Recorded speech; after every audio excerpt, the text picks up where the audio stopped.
is always there to support us. And I'm going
sometimes you know not change from let's say you are arriving in 1 hour 30 minutes to arriving in 3 hours.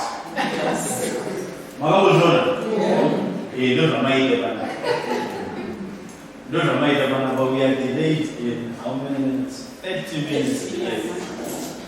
So which means everything else that's going to happen is delayed by 30 minutes. So I don't know if it's 4 anyway. Mine is later to go on 6. That's what I say. That's all it is. It's a government no command. There's a government no I go on teaching my students why teaching go funding speaking no priest. I want to find formation housing. So I can't say why I pay that my masses and she have my parishes, or sometimes I check out school or Arabic college, now Arabic university, one place. So ITA Arikuchkai, that's Goganari Aruchai. But most of mobilitas. Ukanonoka. The 5 minutes. Let's say 5 minutes. I can go there. I'm sorry, in a second. 1, 2, 3, 4, 5, 6, 7, 8, 9, 10, 11, 12, 13, 14, 15, 16, 17, 18, 19, 20, 21, 22, 23, 24, 25, 26, 27, 28, 31, 32, 33, 34, 35, 36, 37, 39. Yeah, 39. When we look at the 5 minutes times 39. One knows our name was Mangani. Maybe Manu can 30 minutes times 1 or Rimuno. Manu can more.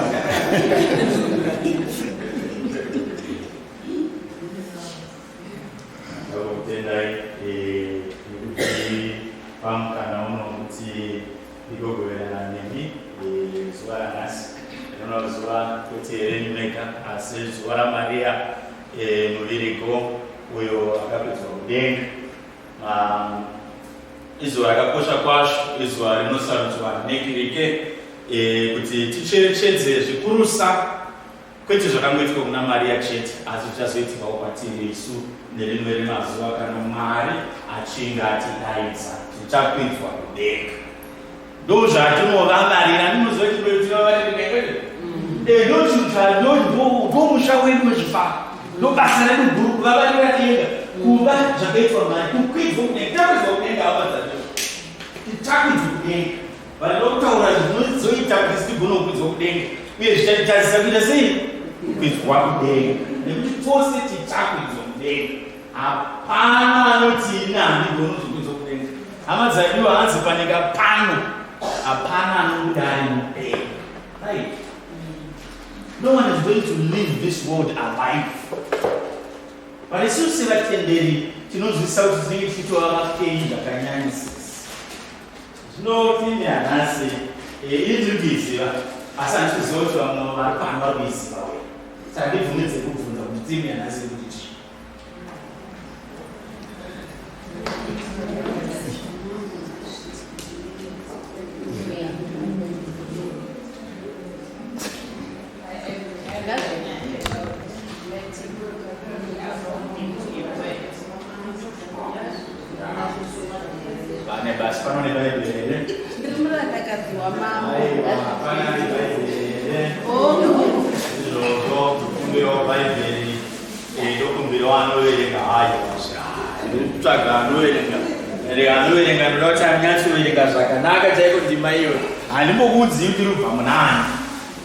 Luka 1:38.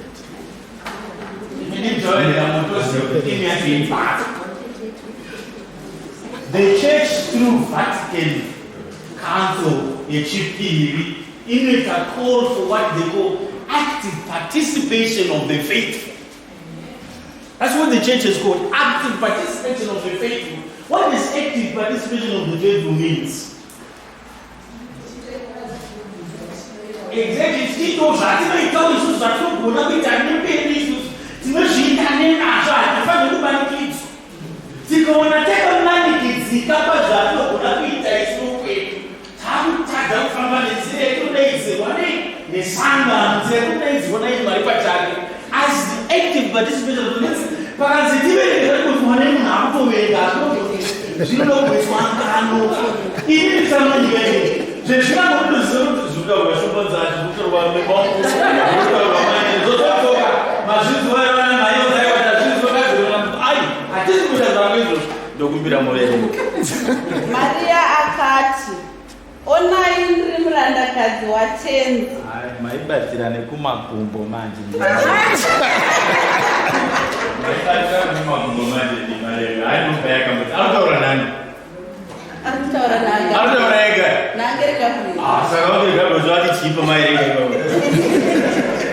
Verekendi mai mangetu wale zayo zayo. Kwa watu zisiko zotanga like Baba 31. Baba 26. Alright. Mariya anoudzwa nezvekuzvarwa kwaJesu.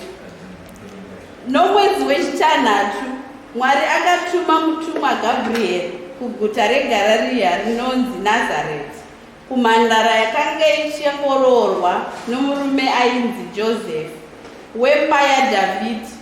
Zita remhandara iyi rainzi Mariya. Mutumwa akauya kwaari akati, kaziwa iwe, wakakomborerwa, Tenzi anewe. Zvakamukangaidza zvikuru kunzwa zvakadai, akashamiswa nazvo kuti kwaziso iyi inorevei. Mutumwa waMwari ndokupindura oti, usatye zvako Mariya, nokuti Mwari afadzwa zvake newe. Chinzwa, uchava napamuviri, pauchapona mwana mukomana, wamuchatumidza zita rokuti Jesu. Iye achava mukuru, uye achanzi mwanakomana wokumusoro-soro. Tenzi Mwari achamupa chigaro choumambo chababa vake Dhavhidhi. Achatongawo imba yaYakobho narini narini, uyezve umambo hwake hauchazogumi. Mariya akati kumutumwa, izvi Zvichazoitika sei zvandisingazivane nomurume? Mutumwa ndokumupindura achiti, Mweya Mutsvene achakuburukira, simba rokumusoro-soro richakufukidza. Naizvozvo mwana wauchapona achanzi mutsvene, mwanakomana waMwari. Chiona kuti kana hama yako Elizabeti, kunyange zvake achembera, atove nepamuviri pomwana mukomana, mwedzi uno watove mwedzi wechitanhatu kune munhu wainzi imhanje. Nokuti pana Mwari hapana chisingagoneki. Mariya akati, onai ndiri murandakadzi watenzi, ngazviitwe kuneni sokureva kwenyu.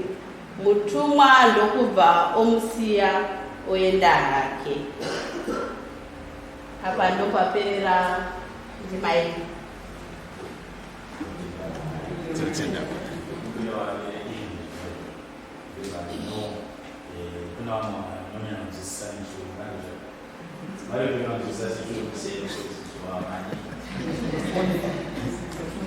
If there's no English version, that's okay. It's still okay. I'm sure we have understood.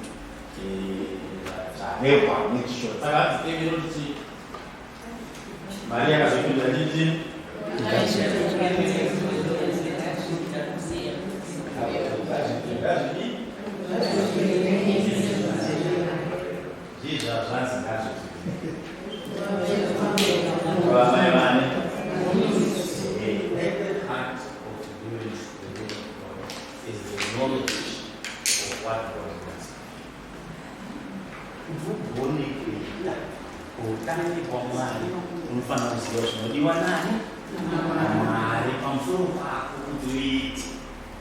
Mariya anowaniswa the confidence iyo yekudaira kuti ngazvitumire kutanga utswa zvaifanira kudi kuzoitika kwaari uye zvaifanira tasiyakeekadzirekawo pachena. But the most interesting bit about the task is Mwari haaratidzi pachena Jesu. On the day of the Annunciation, Mwari haaratidzi pachena everything of what was involved in Maria being the mother of Jesus. Akamuta kuti iwe chochi amai veshe kumana wangu, right? Achazwa mukuru as the angel would say, chamutumidza zita kuti Yesu. But Maria haana kubva anyora zvese. Job description harinozodera zvaanozva izvozvo, and that point was enough for her to understand the plan of God. Ndobva aigamuchira. Akaigamuchira ndekuzvikupisa kuti onai ndiri chii? Murandakadzi. At the heart of understanding and doing the will of God, he wins. Havanozva zvikupisa zvakamara hakudi. Kana pasina kuzvikupisa, basa raunosarudziwa naMwari harikude. What could happen when you have accepted the will of God and God's work is unogona kudakurumbidzwa navanhu pamusana pokuita zvawadayidzirwa naMwari. Even if Christopher chake, Paul will tell us. Paul anozotiudza achinyora kune dzimwe tsamba dzake achiti kunyangwe aiva akaenzana naMwari haana kueverengawo Mwari, asi wakazvikupisa kuti ave pakati peisu afanane nesu munazozisiya chete kutatu. Even Kristu pachake wakazvikupisa, tinoimba isu tichiti akazvikupisa vakateerera kusvikira kui kurufu. That's important. So when you want to understand about doing the will of God, bvunza vakanaka hana kuzvikupisa. Unoziva kuzvikupisa hakugoneza kuona. Unogona kuti mbotifonkorana uye nemadiyodoti vanakumhoresa. Ukaona ukamhoreswa navanhu iwe une matitles ako wokupotsa taito iwoyo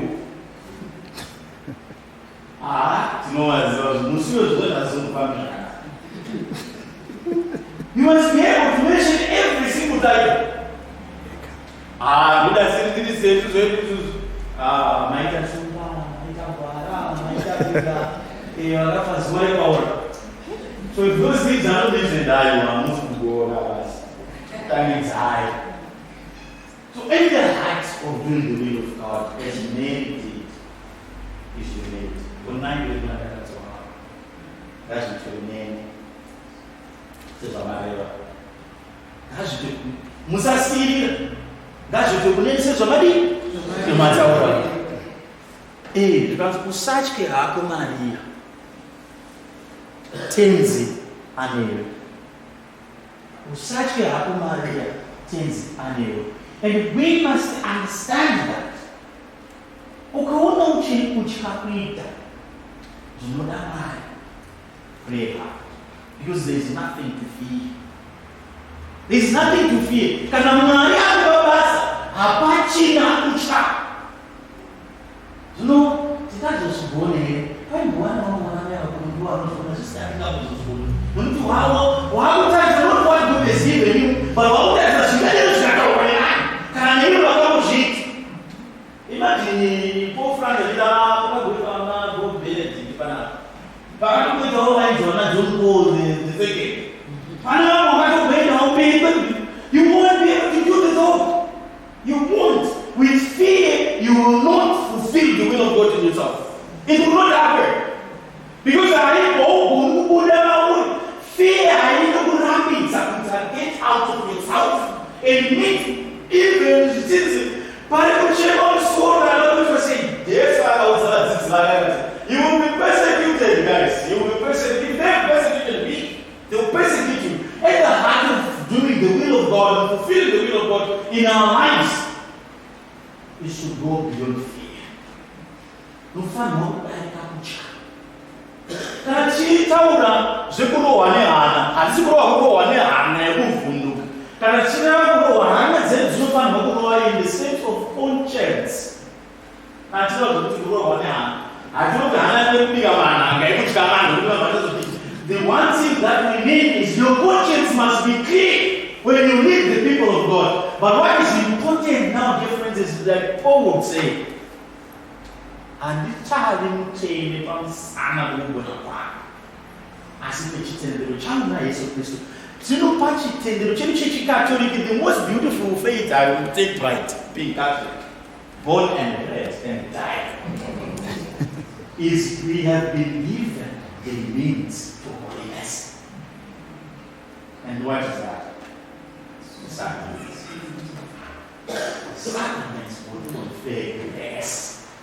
Umasakramenti tunaona grasi ya ndo upepo wa maarika na ipaka kiperuti ila chene uchene upepo nuku wako kwa nukuti ndiye mchene maari ndiye mchene. Masakramenti anotipa the presence, the real presence of God with the sacraments, the real presence.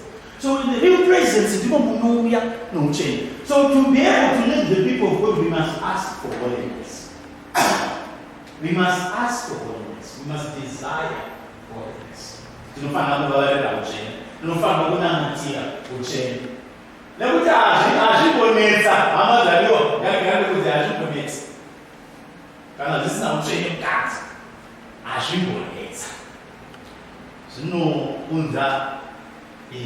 Unnecessary. But what? You don't get to agree to anything with the leaders. And he was saying to Mariya, ask about your holiness. You want holiness? Oh no, don't you too much about you only too much. Let me ask you, let me encourage you one beautiful sacrament we need to approach every single confession. I'm very disappointed with you because on the program, banning the time for confessions. I'm not asking you to come to me for confessions, but I just noticed, at least I've missed one time. Did I? I don't know, look at the program. Oh, you are in a discussion, that's among yourselves. I won't ask you what happened, I'm just saying on the program. Of the many things that you've given me to do, which all are very beautiful and necessary. CSsR of the day, but one of the missing things was confession. Let me tell you, dear friends, the sacrament of confession is not a place or a seat of judgment and condemnation. The sacrament of confession is a seat of mercy.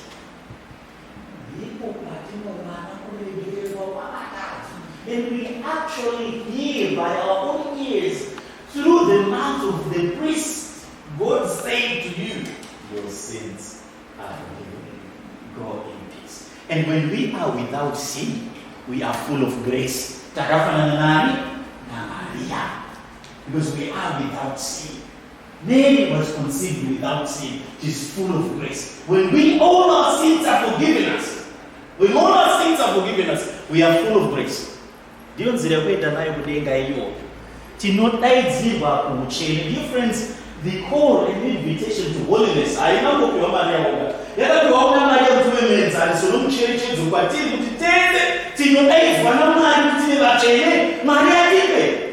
It is what we receive. It is not what we bring with us. It is what God gives. Imagine you receive a visit from the royal family. What do you think they bring with them? If the royal family visited, what do you think they bring with them? They bring royalty. That's what brings to your house. That's what comes to your home. Royalty. And it will become as God is. Oh yes. Mariya is the greatest. Mariya is the greatest. And just like I said in the beginning, to be able to fulfill or to have the will of God fulfilled in your life, you must know it. You must know it. What is it?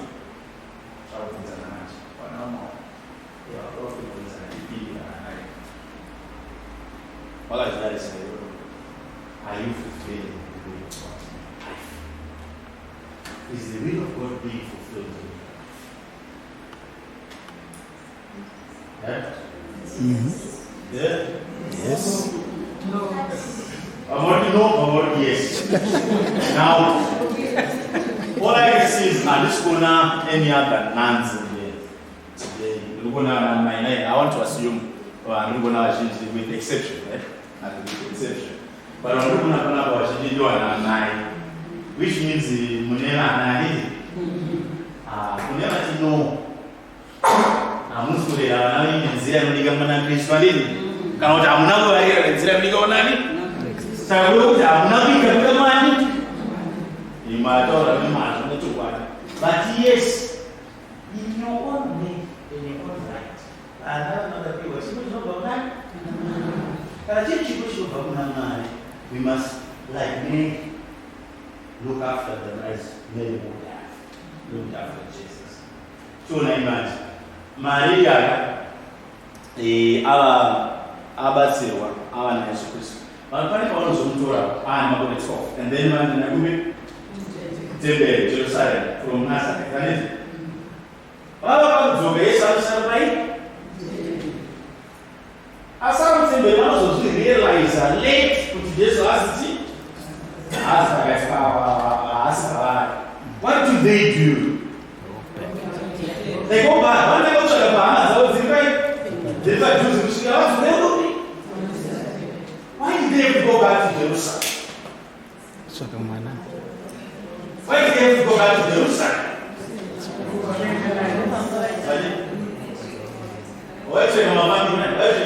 But why is those guys saying Jerusalem? Look what I say. Hey.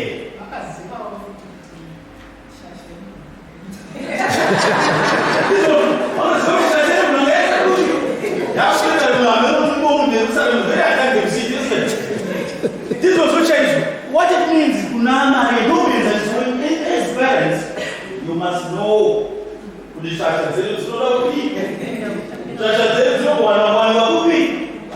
if you don't know, my family, if you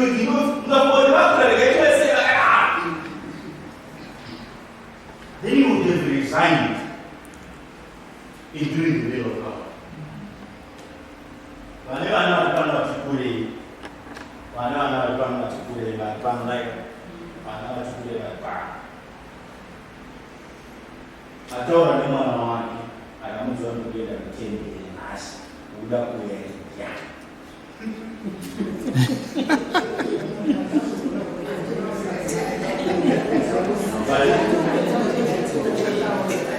Honest and faithful servant.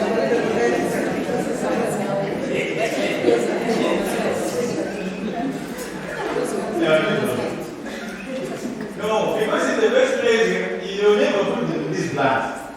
Where's the family when you go to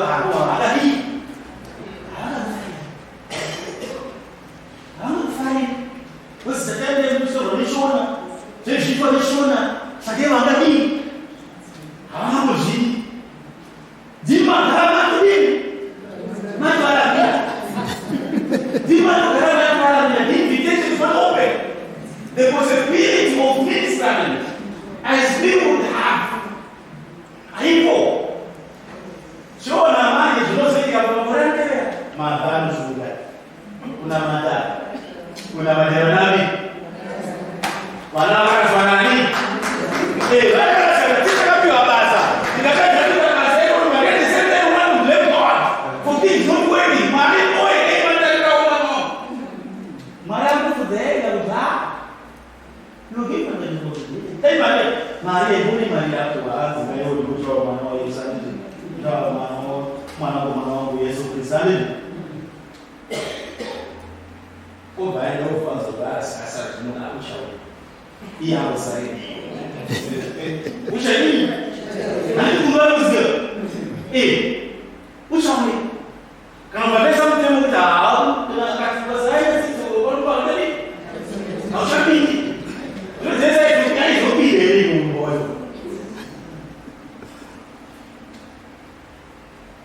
During the meeting of the pious,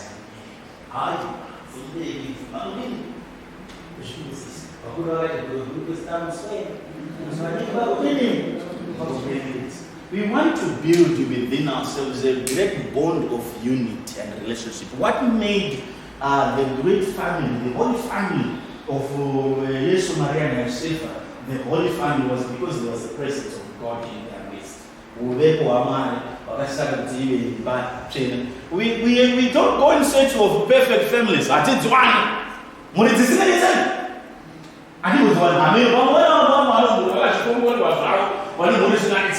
but the bring up to the Britain, the book is a moon was I moon was coming to the board.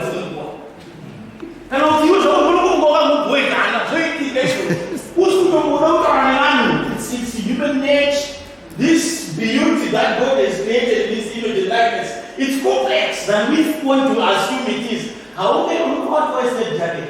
We move by them and then I know we will go away and go on. We will also go away. It's good. I was never going to be able to put up what they want to do.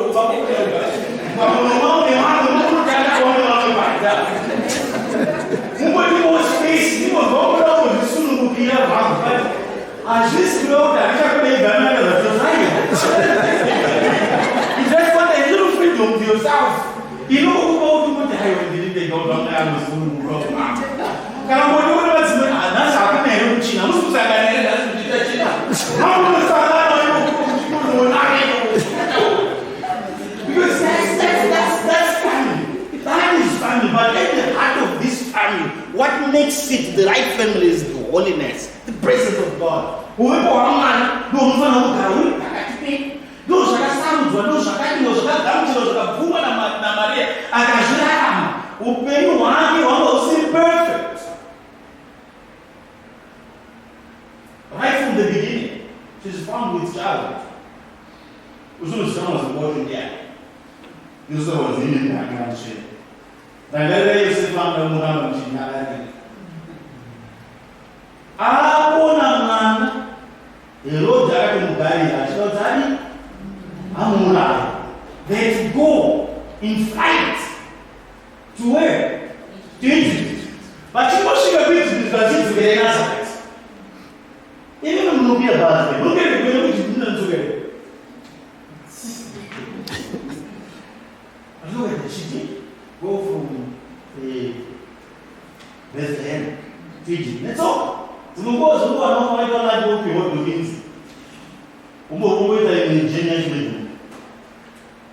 But it wasn't easy for her. If you think of Mary,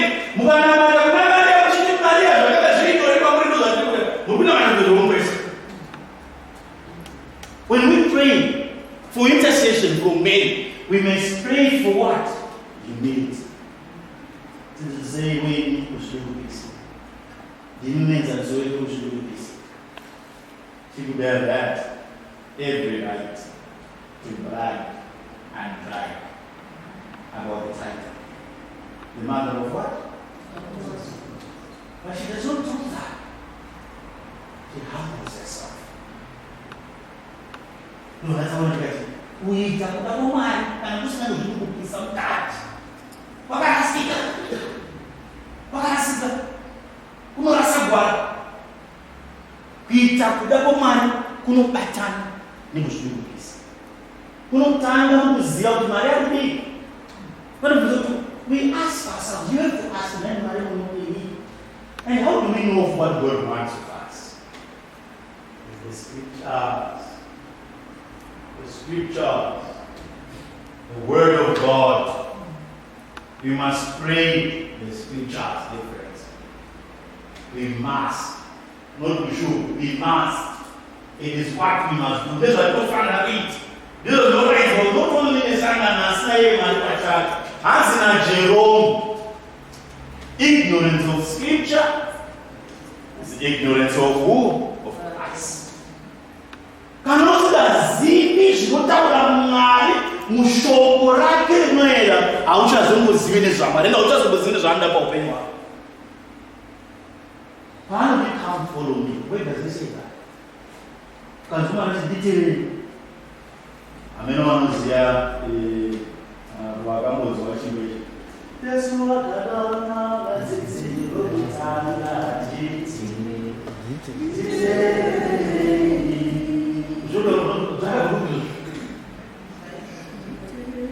Simon Peter Yedenga.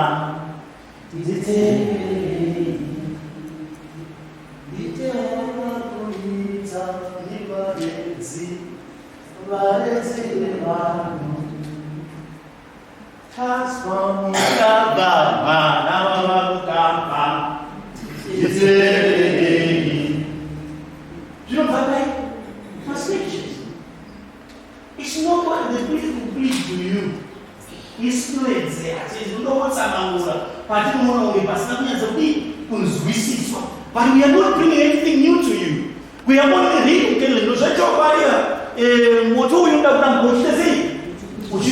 That's what we do. Through Kuchizira. But we have a moto,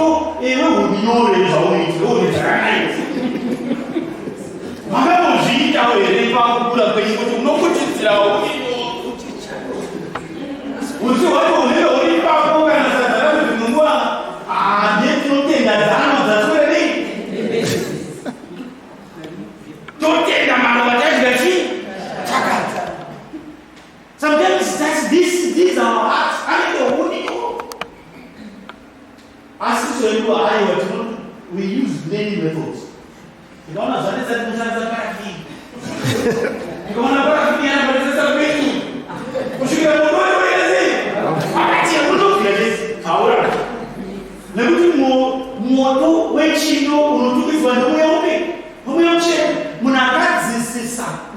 to work with the Holy Spirit. Mariya.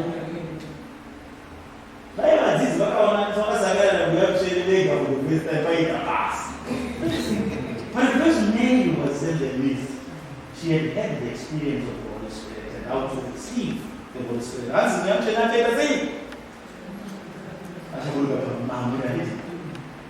The Holy Spirit will overshadow you, in fact, will overshadow you. And here, I saw it's the work of the Holy Spirit. And now the beauty of the Catholic Church now that happens every time you're in the presence of celebration of the Eucharist. Do you know what you're experiencing? The Incarnation. How does that happen?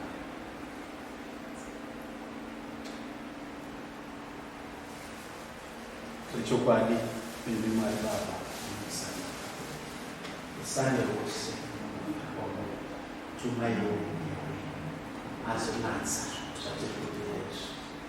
Zuva, Neroka, Isotis.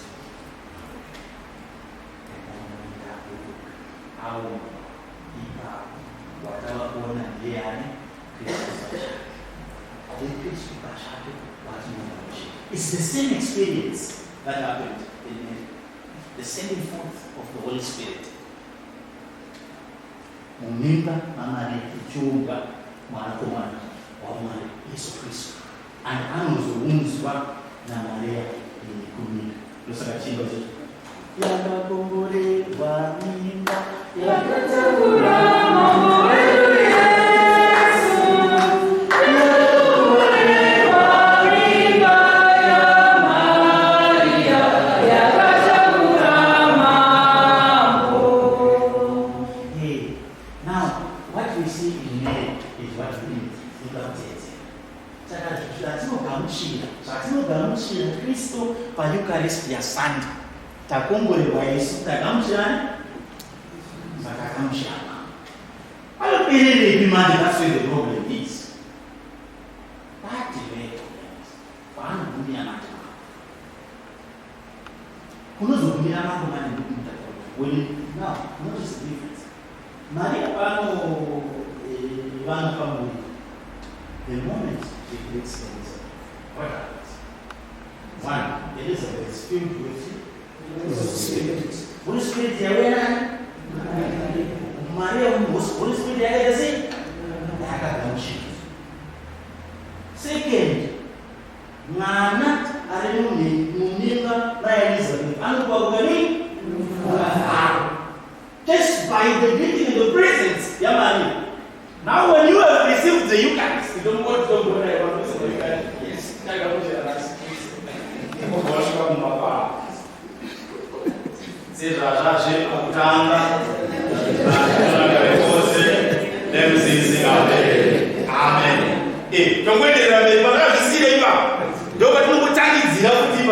they can't be filled with the Holy Spirit because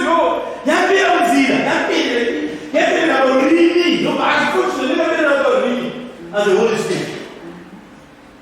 We must go deep, different.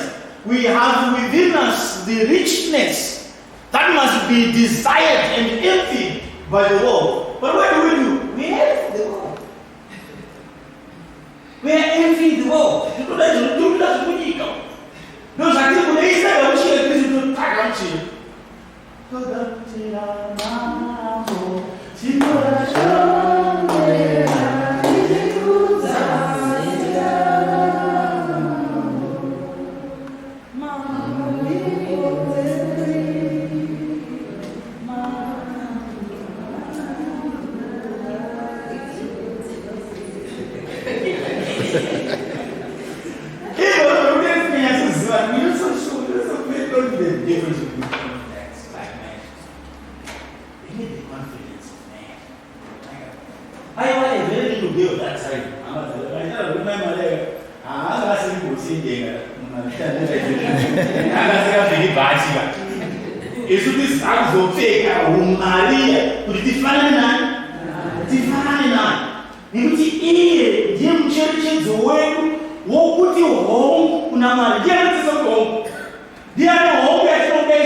Now difference with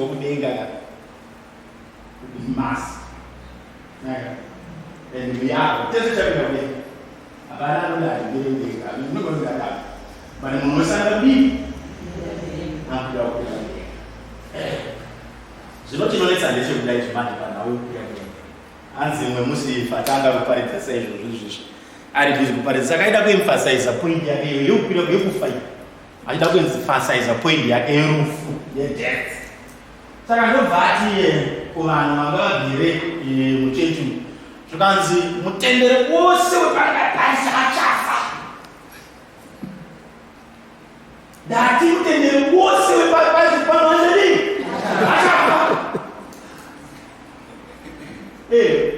munhu wose uri muchide Jose ngadini achafa saka ari mukutaura kudaro vatendero zvese vavakanadza kusuruwara pachiso asi the more aitaura izvozvo papane mumwe gentleman akagere kumberi angoiro for the first time asapose anga ari kukufakise akati munhu wese achakamutarisa munhu ari kuseka ari kukuruka misa yakati yapera amina panza akwarisana nevanhu ndobva azoona muchinda wera zvikasi pamusoro ibaba dani pese vana mutaura kuti munhu wose anopatiti panapo muchavo ini mamuchiseka mamuchiseke zvikanzi haina handizi mutendere weparisipaa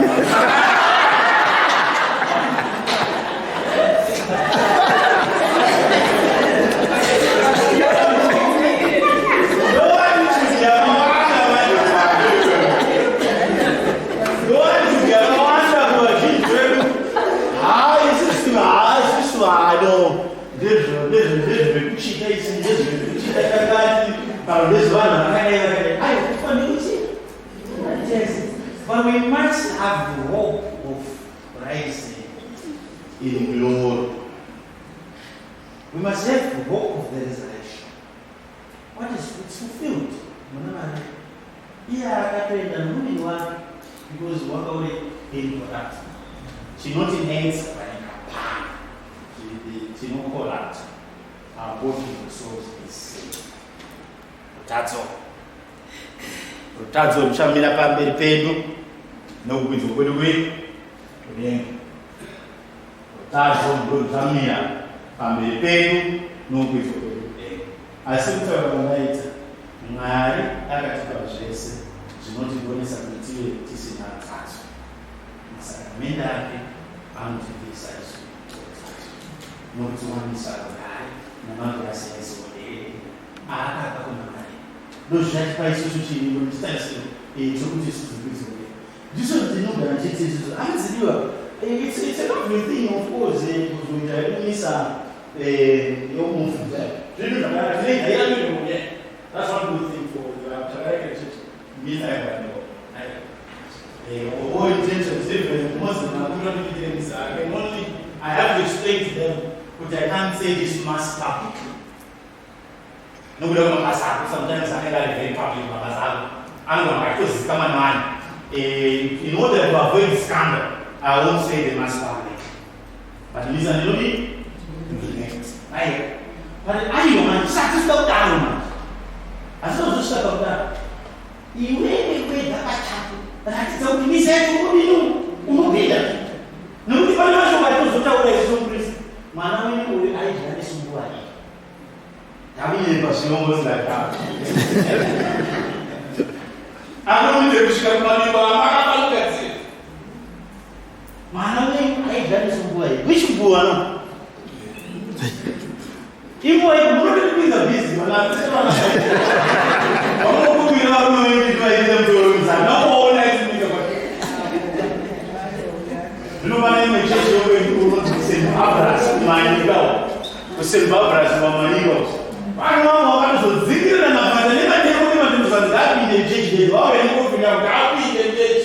Where's this about the church? I don't need them. To do what?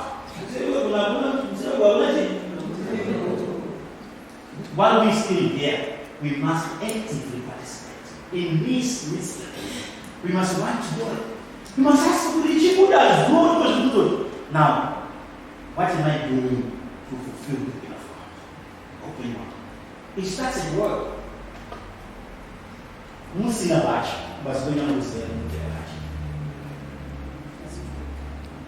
Musina não fica baixo, mas não o pone na fica baixo. O basaquinho no zero não fica baixo. Yes. Mas anda com confidência, anda aqui. Yes. Anything in between us and Jesus Christ will be the mission.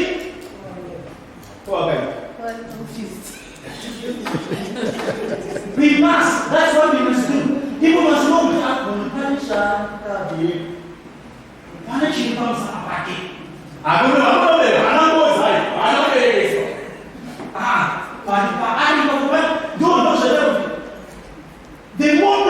The moment the Akashika Banana was there,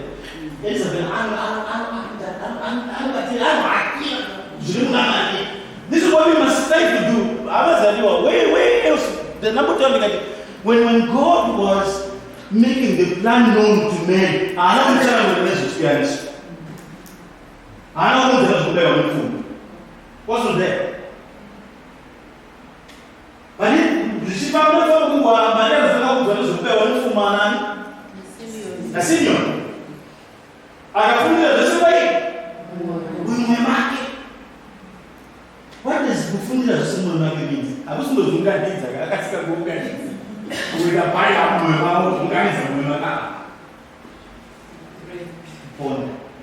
to meditate, to want things to be clear, to understand. Even if it was not clear, but I come to an understanding. The little bit of wow. And that's the experience we learn from it. Don't sit there. Go back to Mariya Sunday George. I got to learn. But I can't say no. Because they go there, but it's better. It's far better. It's better. I just want to come to the other room. No support. I don't know that cheese for them to go back. I don't know that some man cheese. Oh, that is not been said. And they're not saying it's not there. But what gives men all that confidence, the courage to walk that journey, to go through that painful journey? Every time they eat, they also go away and ask for that sounds very good. It sounds great. But what then happens is that was fulfill that will. Mariya,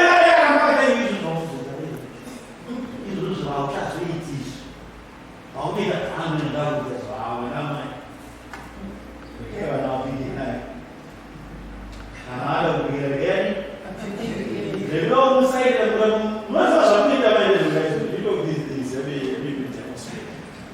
one of the things that you present with this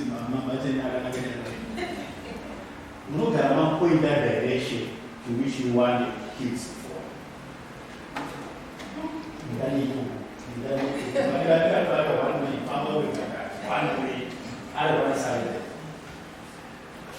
Where we know where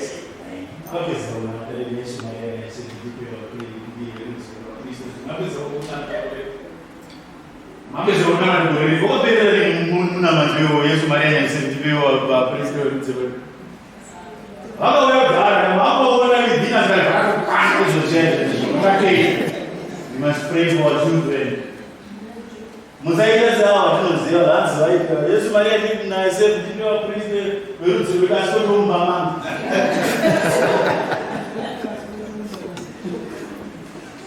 Even our children, we must pray for the will of God to happen. We must pray for the we are surprised. They will not understand. It's nature. It's nature. No family. No statistics. But no because they go find so because it's better homework. It's I'm sorry by Jojo. Gosh, it was so good. It mustn't be distance the thing. It must not be divorced the experience. Don't change the objections. Don't manage it. But then we then begin to be not we distance ourselves. One of the things man child is freedom of choice. Now I am kind of opposite of that. Free will. Simply cover it. That is why always we have to do it by invitation to choose to say yes. Otherwise, it's not forced. Those are people who are going to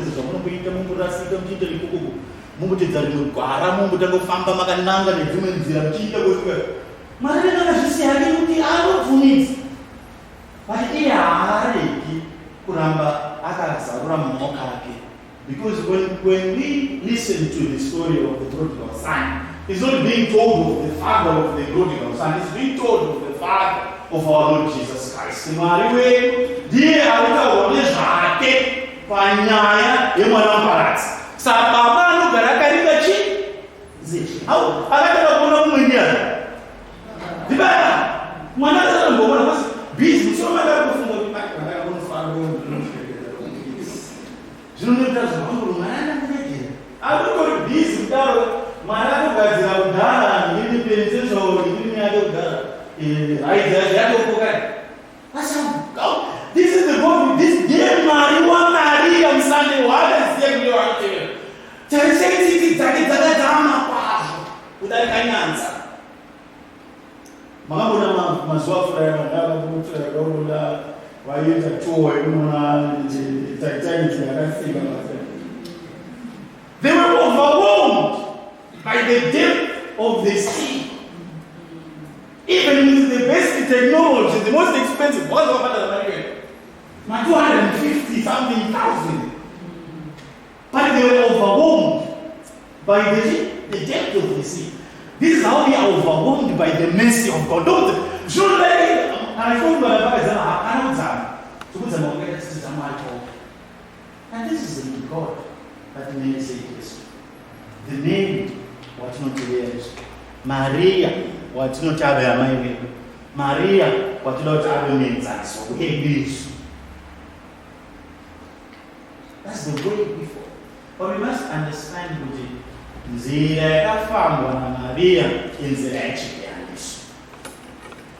Asi nzira yechipianiso amadzadiwa must understand it in this sense. Yechipianiso chamambo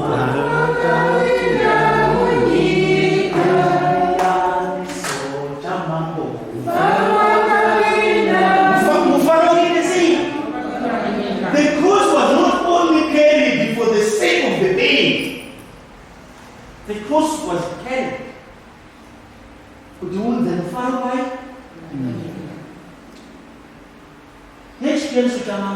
As if the will, it doesn't, the joy of the world. Like our own those things does not take away the pain. The underestimate the pain. The pain is necessary for it. And this is what we must appreciate and learn from it. Manawake akatanga nzira yake yokununura vanhu. Mari anongotayo iwo garapa. Izvo zvisiyana nazvo zvinhu zvavanhu. Zvanhu zvisiyana. Anogara. Nesu hatigara. Tinofanira kubvumidza. Tinofanira kubvumidza kuti kuda kwaMwari kuitwa. Mbiri yaMwari ione vanhu vaMwari vaponeswa. Ndozvakaitwa naMwari, ndozvakapiwa, ndozvakaitwa, ndozvakazadzisa. Akakwidzwa kudenga nekuti Mwari akamuona ande akafadzwa naye. Akati akakodzera kuti ange achifara nokusingaperi muumambo hwedu. Isusu ngatisiyanei nevamwe Mwari vakadai. Vanonzi rungano runotaurwa vamwe mai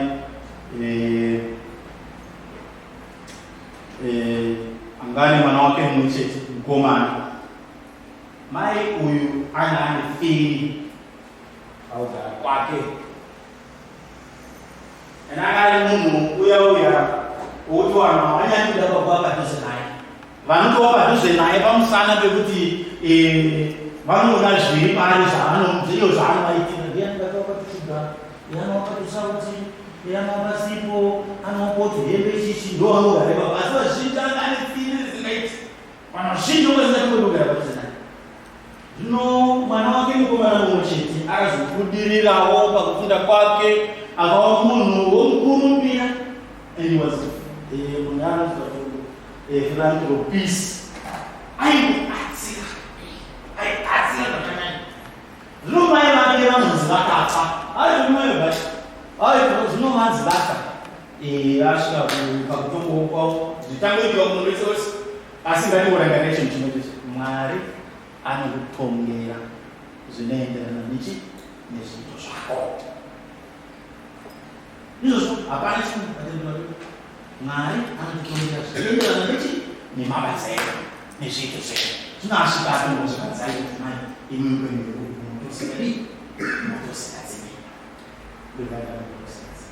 azogara nazogara mwana akazofawo ndokuenda kudenga yesu ndobva aita zviya zvakataurwa kuna Matthew 25 zviya panotsauраniswa nembudzanjire vaizvanzai vaiuya kurudyi pandaiva nenzara vakanipa chokudya pandaiva nekuti vakanipa chokunwa ndisina chipfeko vakanipa chisimiro vakandishanyira ndiri mujere ndiri muchipatara ndiri murwara ndiri payo vakaniita vakandikamuchira ndiri mwe uya zvino akafara akati zvanaka ndoba semunhuwoka mwana wokuberekwa akati ndaitandotsvaga wani kuchishuwa chinoteseka kuti vakafa vachizoone kupi ndovavarinji vakafa veitauzovaona kupi ndousana namo toona usuno tofara tiri pamwete muvinya yamakashira zvaakatsvaka akaita mazivatu atsvaka angavawaya Yesu ndokutsvaga umwe wangu mai vakadzi avetiraizezinomanoaza anoziva nomaona ari mumaosikadzi zvikadzi ndinochikumbiriwa James taimamutautinaaonovaokuti uko vauye kuti kuno kanzavo raikamusana peupe mabasa ako akanaka ndinokupamukana kuti waitesei uvatori vawe ndobva apihwata vapuhwaro kadziwidzisi kudini vabati unhu vaburitsa uye pai unanzi mai vavaona mwana wakatiburutsa vakafara kwazvo ndobva vajambia unobata kopiyai mwana ndobva vaburitsa nomufaro mukuru zvinovamo vanhu vakanga vati moona mai avo vakubuda ndobva vatanga kuvabatirooaai ukadzina yosiyai mani mwana wabada kuburitsa ndobva kudzira pasi akapedza tsaungano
That's a very interesting way of looking at it. The whole yes is fiat. The whole yes. Because yes, Maria, don't panic. That's the yes. Yes. Because the Holy Spirit, the angel, before Mary says yes. Because Mariya Hosi Yedenga. Jesus said yes. She's only wanting to know, which is one of the good elements. You're saying this is one of the very important elements about our yes. It's not blind. Mary says it was not blind. It was not blind. Just a very important person. How is this going to come about? But I know not a man. She comes from a human point of view. It's the human aspect meeting the sacred aspect, the religious, the God, the divine. In herself,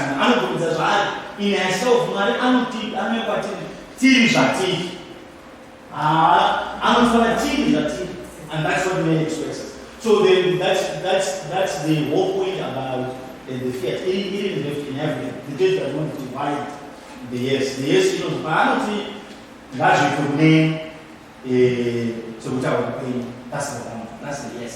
From after Avunza, I was supposed to come out. Then of course the angel will answer the process, what will happen, what is going to happen. End of that year.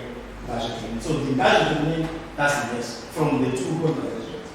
But the element is where I'm going to saying the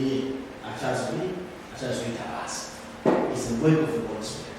That's when she begins to open up to everything. So in the element of the Holy Spirit, that's why there's no I think that is why people don't want to emphasize the next two, but there's one. But I understand what you mean by the element of receiving the Holy Spirit, the aspect of receiving the Holy Spirit, because it only happens when she says yes. And when if you notice, the moment Mary says, says Mariya, the angel Gabriel says nothing after that. The angel Gabriel disappears from the scene in case Mary was received a football. But in the end, it's implied in the couple. It's too intricate to even separate.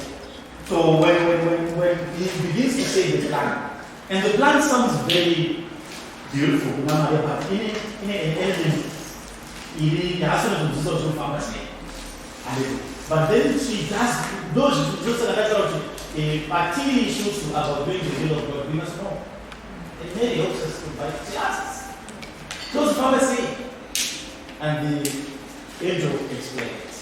So I think that's why the element of not having them as two distinct essence is mentioned. So that's why I think it's not really spoken or talked about that. But when we want to talk about Pentecost, we will talk about the element of receiving the Holy Spirit. And because it's very distinct element of receiving the Holy Spirit. That's why I'm mentioning a vision and passion about Mary being present at Pentecost. But since that, when I'm not the Messiah, yes, we didn't able to share the Spirit about receiving the Holy Spirit. The Holy Spirit came. So that element is just that it was a part of the topic, but it's one of the good elements of how to receive the Holy Spirit and Pentecost, which is the tabernacle time. So that element then of receiving the Holy Spirit, indeed, it transforms. But when we're talking about the yes, we always want to say it in general, encompassing, not really particularly. But in all these elements, when we teach, especially about, as you said, receiving the Holy Spirit, and I'm not to deserve what the Holy Spirit, especially about the Zuva, I am that. Really understand about it. And what it meant for us, and what it means for us in our lives too, about being in the presence of the Holy Spirit and having the Holy Spirit. I'm sure this you say, if I'm not there, my element will do, but when we really understand about the yes. Good comment. Those are nice about to put something there. It's not the type of this become.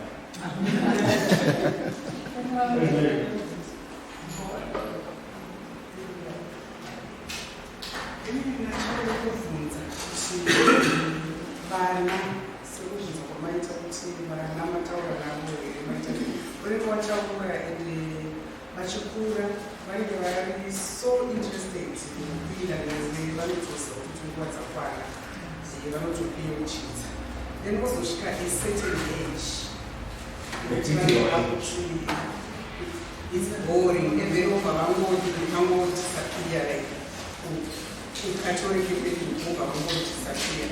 Inini ndiri kutaura from experience vakatochizwawo nevana vacho ukatorekepedinobva pane pavanosvika kuti it's boring. Asi vane mamwe maaspects echikatoke avanochengetedza avanenge vachitofambawo nawo vachitozviudza. Saka ndisi kuti sana mai tingaite sei kuti tirambe takakudzira sekudzira kwakaita amai Mariya vachichengetedza navo. Yes, we reverse it today to say, from this you can draw an example from morning. And I have a stage in community, our child is born. She born is what they watch. And when she comes to a conclusion, it's boring. Who Bama, what is it? What is it? What is it? She's not born, it's already. Born. You know, I'm not more than the what's the guidance of Mapana? Incarnation.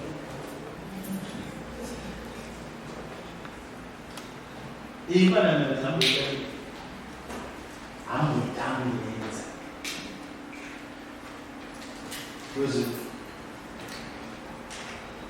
Somewhere the gospel says the same days, but you will not see, you want more.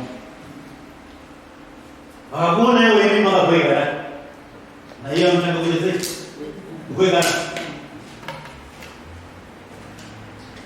We must face this truth about the church. How much do you know about the church? That you can explain to your children. Sometimes they don't believe with you. You seem very confused and you're response. Yourselves,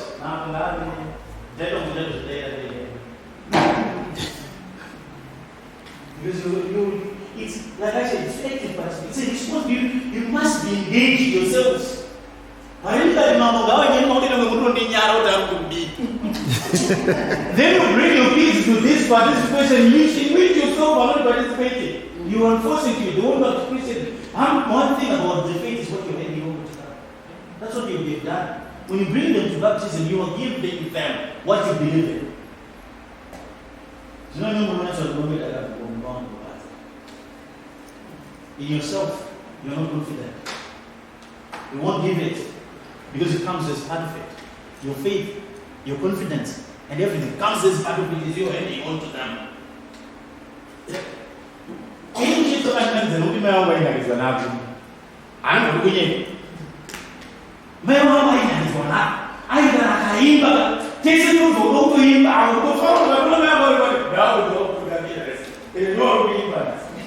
Because I'm saying she's participating in it.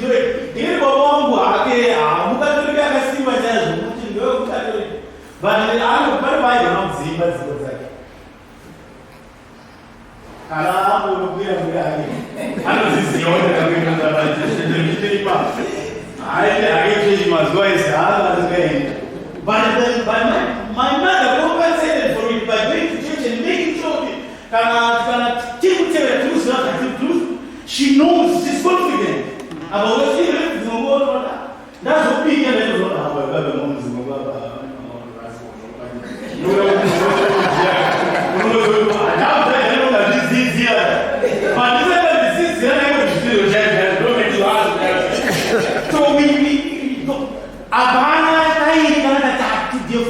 If you're not active into these things, you won't happen to kids.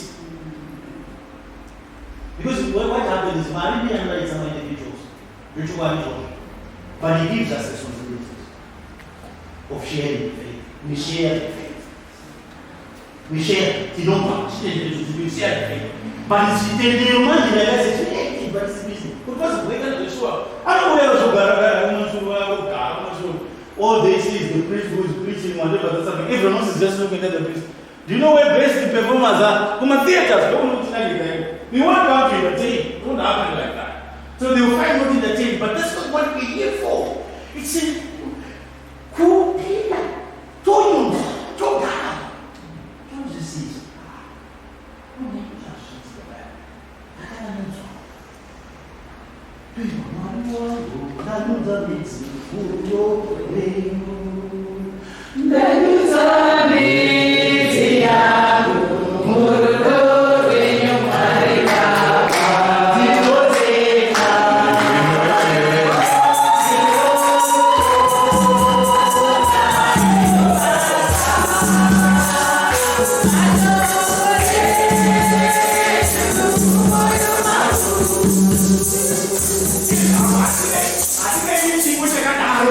As if we don't know what we mean by these words.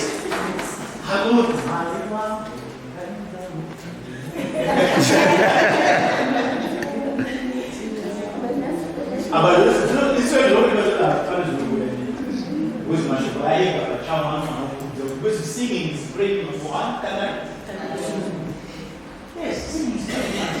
So it is what we do. You're very busy for nothing.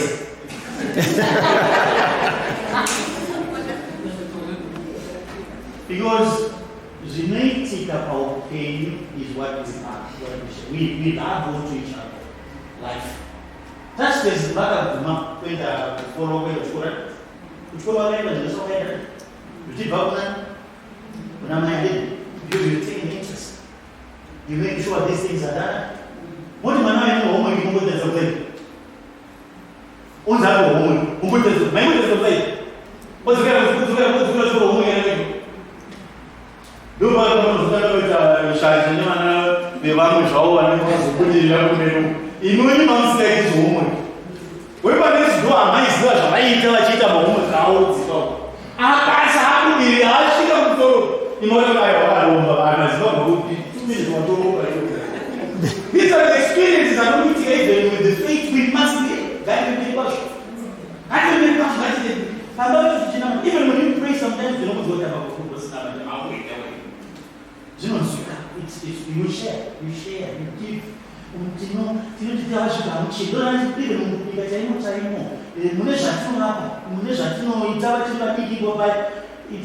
it's a deep impression. Even the doctor and the now fact, no. So what is it before? Is that from my 10, 12, 13, 14 years ago. Just a war. You will never miss every Sunday stage war. And they never who are shoes. How and not always make the effort. Especially the song. She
could carry diet.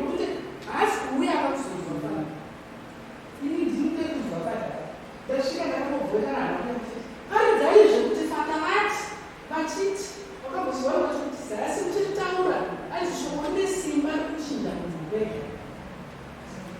telling you from what I've learned from my children's program. Speak the word. Teach it. Kana kukuma matakuti anana tendeni ngati yatina mata hafu. Asi ukamuza kuti unoda kuti kuna matisi. Anobatu magogo.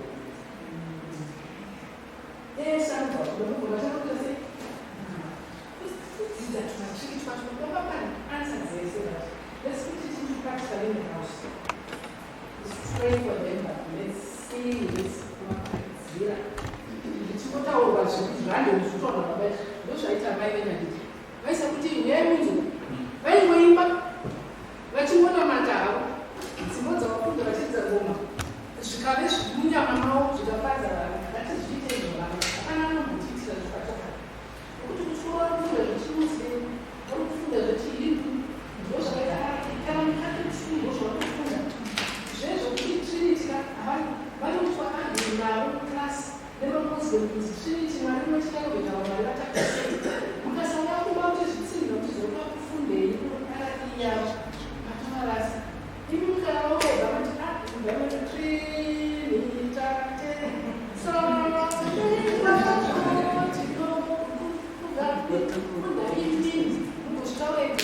in the house. Let your house be the where the word is held.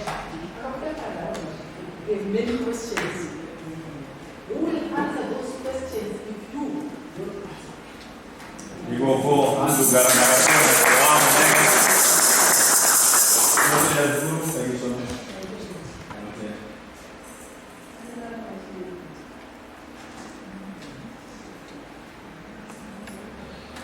I will write down answers like I'm very confused. I'm sorry. In there, I did not move. I see. Now we have to pray Father, remind me as I put it. Let's speak the word Zuva. I think there is also a similar, reciprocal element. Your Peter invite the Lord. Pani Mukristo akandi tawe achiti. Kana mwana asikawe church. Iwo chienda church. Waba confession yako in the ministry. Vira pameta consecration. Kumbira kuti andichanogamisira mambo nasi. Ndoda kuti mugonerane ndichigamishira imi asi ndinoda kugamishira kuti mwana wangu kuti mwana wenyu mubatane naye mukomunemisandi panguva tsvene yakaita saiyo tigoramba tichitaro in the end tichazivamisa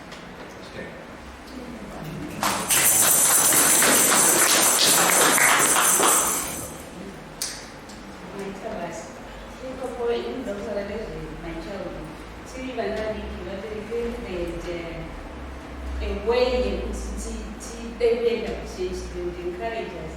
So always when we end up church, it was just a routine. And of course, we was end up church in our mind. And the church got better. We said to you, my street, we said to you. Second, I was to turn off the kids. Okay, so kind of which way there, sisters, we end up retreats in the North. Second, there was this priest right to Father Wisdom.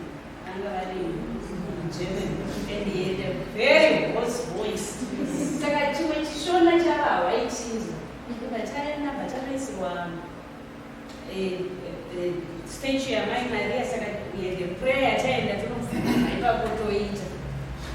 Saka yainzi Mwari wangu namambo wangu ndinobvuma kuti zvese zvandinazvo ndezvenyu.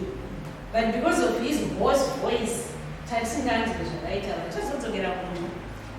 Tagariswa zvikanzi itai zvamanoti takuita. Mwari wangu isusu taizwa kuti Mwari wangu namambo wangu bhutsu dzandinadzo.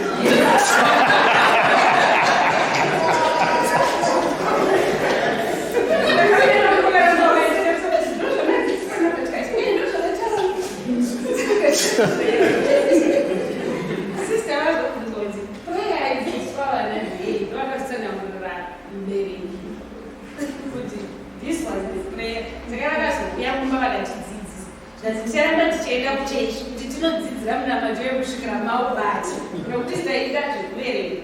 Saka I think it's zvinonetsa dana redu nyika yatari there is no trick yekuti inoiti like zvataura nababa is the prayer and it's your teachings as mothers nana baba. That's fine.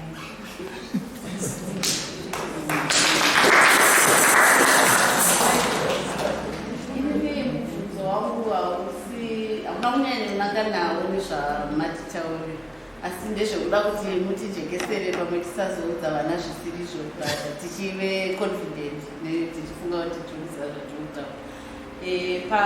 Ndingakoda kunzwisisa mutsauko uripo between married deacons nekuti tava kushanda nevakati wandei mumaparishi matoshanda nemapriestly deacons kuti pane musiyano here wezvavanokwanisa kuita. Married deacons. The church has always been married deacons. Now, you know the permanent diaconate. You know when I'm between married permanent diaconate. It's a ministry which is still in the order of the hierarchy of the church. Married priests are from the Anglican side. Because for Anglican church, the higher Anglican, the normal, the Pentecostal one or Protestant one, whichever side they want to choose, but more Protestant, that's the Anglican one. Church. But from those that coming from the ordinariate, they are being accepted in the order of the priesthood. It's accepted by the church, even if I'm married from that Anglican side. But it's the higher Anglican, it's not just the other Anglican sect. So it's acceptable in the church. I want to emphasize this one. People, the Chinese a state of attraction in the Catholic Church about the priest and married and all that. I know it's a very interesting subject. Not just anyone else, but everyone else is very interested about married priests in the Catholic Church. The Catholic Church has 21 rites. Yes. We belong to what we call the Latin rite. Okay? It was not Roman. Alright? It was only used to, Roman is not an official name for us. Roma, it's coming from the Anglicans and the Protestants. Those are called Roma to distinguish, because we are in communion with Rome. But within the 21 rites of the Catholic Church, there are a order of priests which are married. Like if you look from the eastern side of the church, they have married priests. Within those, so there's no that complication about this issue of celibacy is religious life.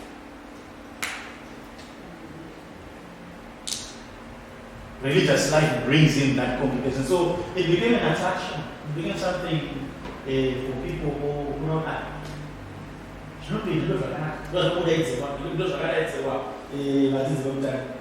Like Paul emphasized it, if you can do it, do it. If you can't do it, find out ways. So within the church, it's not because the Latin aspect or the Roman aspect, that spread throughout the world through missionary work. Those are kind of these animal passages because of the missionary work. They are kind of far and wide and beyond. Than other rights. Some of my rights are equal, but in specific regions and places and countries. Actually, when they are acceptable, they are Catholic. By every nation, they are Catholic. But the Latin one became prominent. The way that also, but within the priesthood, it's a celibacy, the priesthood. That's why for now, it's actually the ordinary, they're accepted because they're within the right that is accepted within the church. So it must never bring any confusion. We say because within the church, there's many beauties, with flowers. We have flowers in the garden of the Lord. And we use all this to minister to people. We are using all these needs. So it mustn't really bring much confusion to people. It's accepted. the Latin rite is only one of the many rites within the Catholic Church, and with different practices as well in terms of the celibacy, religious life, and even sometimes if you go into the John Chrysostom rite, which is found in Eastern Europe, one of them one of them is supporting the blood of Christ together. So I now come to the school on the tongue. They're going to see on there. So I chose it. One. But a good question. Is the question then that happened because of COVID? But it wasn't once. But because of COVID, they introduced many schools. So they would have to sanitize them, or each and every month they have to sanitize them, use what they did. Yeah, but they used to give it. If nobody won't touch anyone, than devices to know. Yeah. It won't touch more than it's used to on the time. Yeah, and it's used to the all the time. We are more likely to be in contact than in the school. So yeah, those are the elements I want to put. So yes, they're acceptable. There's always been permanent diaconate. You can be ready to do save in the church. But in terms of Mabasa, Massacre, no, right now, when you're going to be massacred,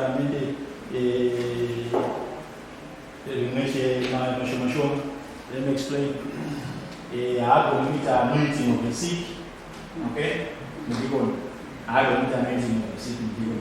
I have to meet I have to meet such a simple. I have to be Mr. Sand.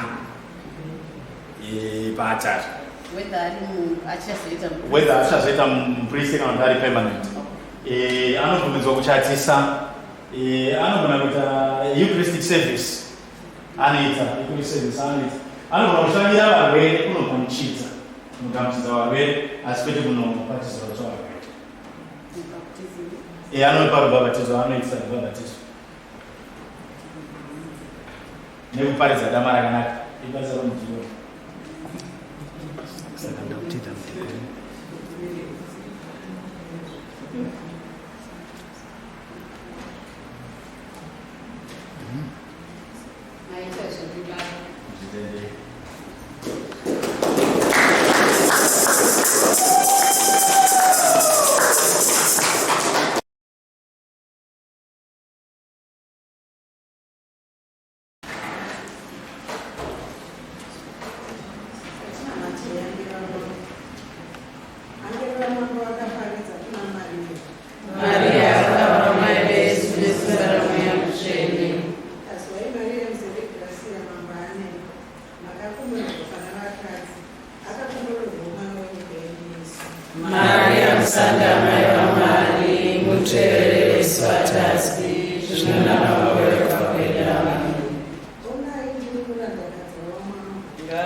Kristo mambo wetu Chisere Shikini.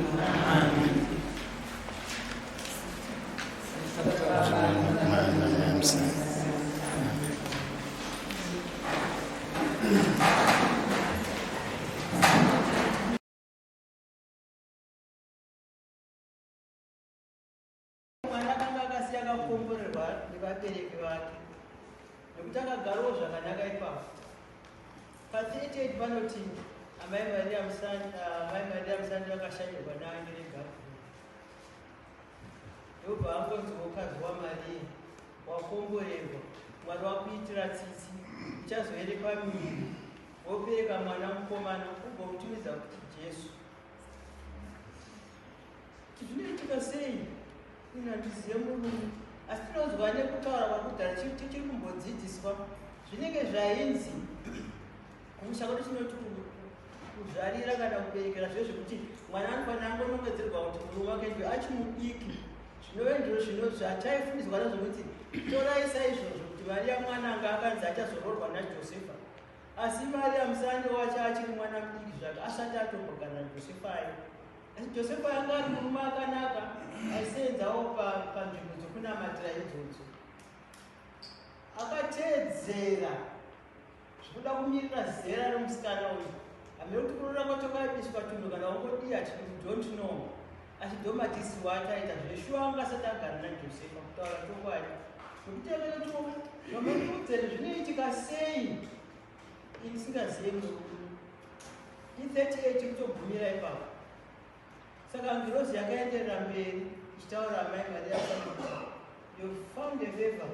Mwari wakuda, wakomborerwa, uchaita pamiri ugobereka mwana mukomana ugomutumidza zita kuti Jesu. Kamwana kadiki munongozvionawo mumazera iwayo.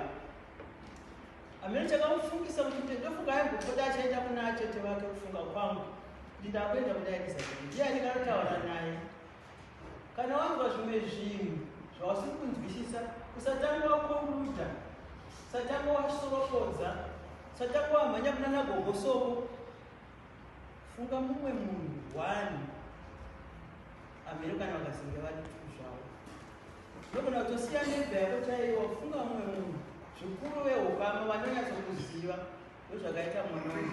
But kwaaigara kwacho Mai Mariya Musandi kwavaigara kwai kuri kure nekunogara mbuya atete vacho. Ini ndiromo rakanaka kuma1980s takaenda kupilgrimage. Tikanyatsopaonawo paakabva achifamba zvirokwazvo inyika yemakomo. Hapana zvokupfeka haihira, hapana zvokupfeka chii. Ungatopfeka matenesi kuti ukwire kuenda nesoka. Anozogona kugara pakabva anzwa kusimuka. Zvinoti mweya mutenda akabva amukwidibira. Ukasakasara zvokuitwa zvekuti uchasangana nechingwa ndichafamba sei. Akamanija kuenda kasvika kuna Elizabeth. Ndatodarika pa38 ndakutodzokerera kutoenda pamberi ndaifanira kutaura 38 ndo zvainogumira ipapo kuti akabva aenda kunyanya. Nokuti Rose paakangotaura zvakabva yamusiya. Kamwana kangosiyiwa neshoko rakadaro. Saka ndichagumira pa38 ndopfuura kuna 39 zvakaenda kuna Elizabeth. Achisvikawo patete ikoko akasvikopinda mumba matete vake. Iye vanhu kuti akwazisa atete vake ndo vakatanga kutomukwazisa. Zvaita sei kuti ndishanyirwe namai womunun'una wangu? Tofunga mwana akajongonyika kuti akazvinzwa sei, asi kwatangwa kwambowiwa kuno here. Saka Mai Mariya Musandi audzwa the same thing zvaudzwa neAngelus ndozvakutotaurwa naatete vake. So inini hangu kutaura chokwacho kati Mai Mariya Musandi vakangosikwa vakarongedzerwa izvozvo. Hazvaimboitika nomari zvakadaro. Saka atete vake vamuudza tumashoko twacho itoto nekuti Angelus yakangomutaura kuti kunyange tete vako vaElizabeth vainzi imhanje vatone pamiri vatone 6 months. Pamwe ndozvakamutenda ndiende kuna tete ikoko here. Saka zveshuwa akasvotambirwa naElizabeth. Elizabeth asi kungotaurawo chimwe chinhu akutoti zvaita sei kuti shandizwe namai womunun'una wangu. Mwana aiswa pakona kavo. Saka kuna Mai Mariya Musandi semwana akangorongwa akangogara akangokomborerwa haana kuvhunduka. Akabva adzika mari ipapo tinonzi watakagara 3 months. zvagara 3 months baba zvina kuti akukona kudzokerawo. Saka zvaakaudzwa naElizabeth Amerika pane zvaakaudzwa naatete zvaakafambira hapana chakaudzika paye. Vanhu vairava vakati Elizabeth apindwa namweya mutsvene, amai Mariya asati apindwa namweya mutsvene. Saka mumweya vakabva vawirirana nokunzwana naAmerika pane chaakaudzwa ipapo. Saka nyaya yacho inoda kuti dzidzisa tese tese panyika dzokorora ndepekuti kana tanzwa chinhu kana kuona chinhu toda kuita zvinhu zvitatu muupenyu hwedu. Ndozvati ndozvamunoita mese mese asi kuda kudzokorora. Vazhinji takasiya dzimba dzedu nekukurumidza kuti chatuka wanzwa chinhu chakaita saichocho. Vazhinji takarasika makomborero mamwe atati asangana nawo nekuda kuziva wega nekufona nokumhanya watorasiswa kudhara. Saka ipapo ndoda kumboti ndirimire kumhanya kana wazwa chinhu chakakura saizvozvo. Vamwe vacho vakazotirasike yakasiya ndiki. Pane musikana ndati andimbire rudo rwangu ndimbire kazovika kuti timbonyatsodzokera nenyaya yaMariya naElizabeth manzwira azvaitwa. Zviri nani kuva nediziro, zviri nani kuva nekwekuenda, zviri nani kuva nediziro kana nhamo yasvika. Vamwe vanomhanyira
zvatakaona pamakumbe zvataidzidziswa zvoda kuti fanani zvokuti kunamata, kuimba, kuenda kuchikoro, kuita homework.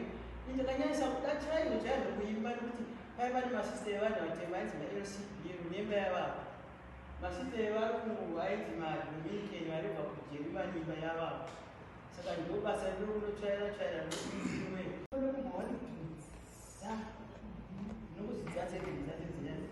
saka ndakapinda mukuimba ndakada kuimba yeivana chikoti sing like Agnes ndakona chinhu aita zvatokwana nguva yapere kubva pamisheni wafunda wafanira kuenda kumwe kunhu kupi hapana kuda kuita ticha une mari yekubvisa school fees une mari yekuenda kumonikazimwe kuda kuita ticha kutochemausodzi. Saka paya pane kliniki yaivepo yemisheni ndobva ndokutatikamusikana kani kuchema zvikuru kana kachibva kunotambira ndinonga kachichema zvikanzi vada kuita tichasi hapana kuita hapana school fees akuimba ite nesini handiri kuita nesi akaita ticha chadaitira tichingi kana munhu akuimba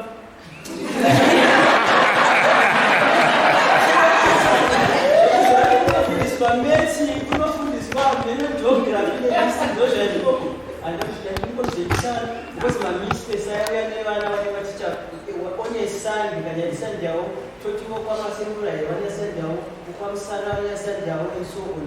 Saka vanena mistress wavo vanenge vachimiramisa zuva iro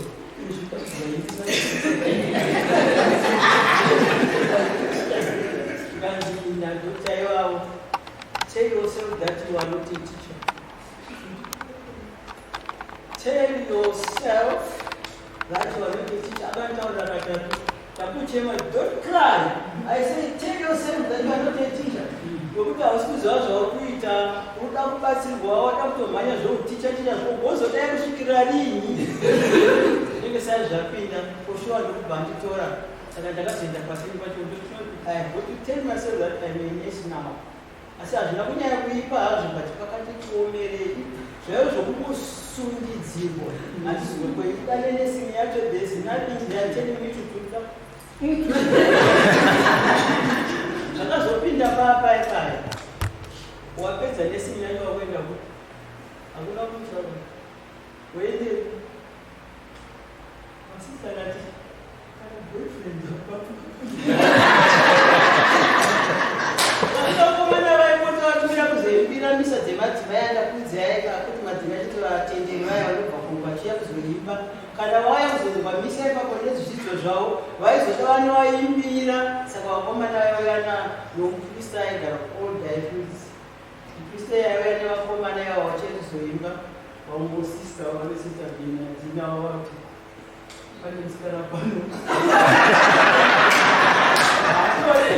hatoti asi choita zvokunyora tsamba sepensel ndinoziva kuti mapencils tsamba yacho yakachibvara ndakuverenga nakubvara sambii kusvikira azoya nekune umwe ticha tikati ndakakuziva kuti handisikuorwa ndamboramba kuenda kunesini ndokwandave ndakuramba kuti zvokuorwa handisikuda ndakuita sei ndakupikira asi handichiita chemasista amatema ndoda chemadhumikukuizaa saka dati zviri nani kuva nebizivo zviri nani kuva nepekuenda zvisimo ndoda kuenda kudhoira madhominikeni ati hazvinetse nyora tsamba yako vaapply answer yauya we are not taking Africans. Sundidzirwa saka ndakufanira kuita sei? Ndamukomana amene wamukomangu ndiyakaenda zvokuiswa marora zvokuti this is the truth I wasn't there. Mero kana akadzoka mari avazvinozvipa kupikira zolimpia ozoite pamberi. Saka baba vatiti bvunzai mweya mutsvene akuudzei zvokuita. Uri kuudzwa zvokuita iwe musikana asi unoitwa kuti ikitwa kuda tinozogumira kupi zvaizoita sei ndichaka ndaramba kuita chemasista chandinokodzera ndoda chemadomike zvizvi zvaivo zvokusundidzirwa nokusa. Saka zvakanaka kuti kana tafundirwa semafundisirwo ataitwa nhasi zvokwazvo tikazopindawo mucheto wamai Mariya musati kuti vakaenda kunyaidza kuti amene zvavakafundiswa for those 3 months amai Mariya musati hatizivi but because vanga watopindwa kare namweya mutsvene. Saka vanga vane mweya mutsvene wavo. Iwe wako mweya mutsvene unowana kuti if you don't pray, tikasanamata kutaura tokwachibadwa namai, tikasanamata tikatsvaga shamwari dzakanaka hama dzakanaka, vanhu vazhinji vakapinda matambudziko nekushaya runamato nekushaya ndotaura nyaya yangu kunani. Zvakazongoitwa zvazvo kuchatoshedzerwa mhena kushedzerwa napindoisi yacho takazongoti towas just kungopfeka hembe yekuchanda nekuenda kumunhu zvandisi kuda. This is the truth. Handisi kuda machida kutongoenda ndozi hapana kokuenda hakuna kuna mai hakuna chingesi neyakuda chemba ndaziendawo hengu haifitikaeka ndasenza mukada hospital zvakutaka kuenda ndakona madzimai aenda kuchechi okuti kwane mabhachi aya asi vaenda kuchechi akazobva atanga mabhachi iwaya okusvika zvokuti zvika zviya okudominikeni kwangu achidawo ndapana izvozvo manje ndozvandatarisana nazvo zvakaoma chaizvo kana wanga wasina kurongeka mumusoro mako uye usingade kubatsirwa kuda kutenda chaizvo vanhu vokwamakunda I don't know where I would have been because handaiziva chandikuda zvandikuda tozoenda uda kuendere kumadhomi ndandakasarodzwa kuti kana vhurikina ofaniti yaifanirwa nevanhu vokudzimwe saka vaiuya vasineiwayo saka ndanda kutaura chijerimani chavo kana vauya ndichipataura chijerimani zvinozoendera kusvikira rini unotenda musoro here uchizviita nanhasi chijerimani chaitogona chijerimani but I was so fluent ndichitaura ndichitaura ivo vauya vai ndichitaura ndichizviita zvakadaka ndafunga kuti zvicharamba zvakadaro hazvidaro hatiteedzere Elizabeth vakafudzana vakasimudzirana nokuti uyu abva apindwa nemweya mutsvene yapindwa namweya mutsvene henzi kuuya kwamambo Yesu Kristu kwakauya zvakanaka handifunda mai Mariya ashande nezera ravo vasina the Holy Spirit ndopachezva vasina kudzikama vasina kumhanya-mhanya seni zvandataura zvokuramba kurogwa zviya zviendeka nzvinga andinei kumwana pane chakamupinda mwana wangu ngaitwe CSsR wakutozvipinza kune rimwe jongonyo rokumbirana mai nana baba zvirokwazvo zvimwe zvisi zvatinotsvaga zvokuti ndichambodai ndichambobvunzira ndichambodii ndichambonokandibwa akata hapana ndiri kufundisa muno mese munozviziva pamwe vamwe makatombozviitawo paa all those things do not make sense. Istani rombo rakanaka mazuva yava kusina kuti mapurisa evanhu vatema vavari vashoma varungu vaidhadzama chishona chichitaura navachivanzwa vachiparidza zvikuru zvatakanga tichifanira kuti tiite zvatairegera kuita kuverenga tega bhaibheri taitopuhwa futi mahara acho kuti tiverenge but kutori ignore saka kuzotanga kuverenga bhaibheri wazoomba muyamuya zvakuzoendeka wazobvenya nevadzimai wakuita zvimwe zvinhu inoda kutenda Mwari kuti kuuya kwatakanyangwe tiri vashoma saizvozvo vari muno vacho vabatsirika ivava vachaitana naElizabeth kwaunogara wetu waElizabeth kwaunogara wetu waElizabeth asi uElizabeth akazarwa namweya mutsvene weti Elizabeth asina Holy Spirit Elizabeth asina kunamata kungoswera kugara mwana wakapenyeti asi zvazodii kuzodii uya pano zvakazodii wakutobvunzwa wakutonyengwa kuitwa zvimwe zvinhu zvawanga usina pane kuita wada kutofadza ndowakaminga ndowakamutsvaga zvisina mweya mutsvene zvisina runamata zvitibatsira vatoramba yakareba ndatinde zvakawanda asi zvese zvataurwa navaukabvanikatoia zvamaka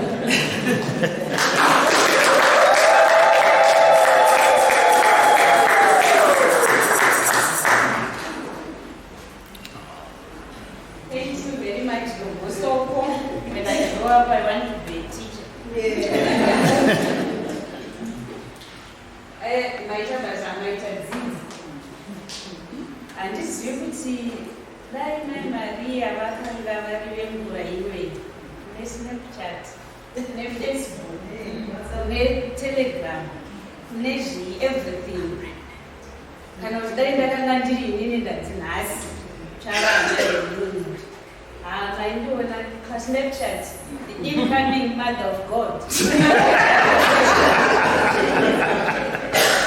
I think we have a lot to learn from Mai Mariya semadzimai humility yakutaurwa nababa kuzvininipisa zvinhu tine zvakawanda zvatinonzwa tine zvakawanda zvatinoita paupenyu hwedu.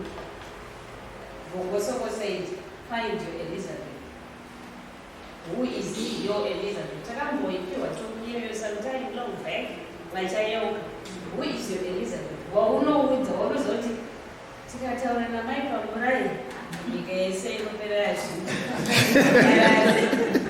ndoenda kuna somebody wauri confident in enda waunoziva kuti uyu haazomubuditsawo mugwara rekunamata noramba ndirezi then tasiwa tine mubvunzo nababa. Is the will of God being fulfilled in your life? That's a question that just doesn't be noticed. It's something we have to go and think about. Something that we have to pray about. I know I'm certainly know. As group 2, we have a lot in our mind. We have a lot going on. But at the end, we are here now. And we keep praying. kuitika. And vana baba will be inviting you to so many of these occasions. Saka tikangoramba tichizvinamatira izvozvo zvikanzi tisaidirowe sacrifice nokuti tikazvidirowa izvo tikatisaigorowe scripture, sorry, not sacrifice. Scripture, if you ignore scripture, you ignore Christ. Let's go out there, spread the word, and tirambe takangoshinga nechipiyaniso chamambo mufaro wakakunda maningi. Saka nemashoko iwaya takupinda mass preparation